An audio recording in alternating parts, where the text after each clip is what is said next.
Hello, in this video I'm gonna show you how to update your Sony WH-1000XM5. So in order to do this, you'll need to have the app downloaded. It's called Headphones Connect by Sony.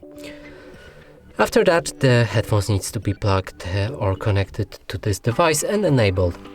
Then, if they require any update, you should see this notification right here in this application that the software needs an update. Click on more info, and I actually downloaded this update already, but you can press on download or start right here. I'm gonna press resume, and that way it will start updating. And that's it for this video. Hope you like it. Please consider subscribing to our channel, leave a like and a comment below.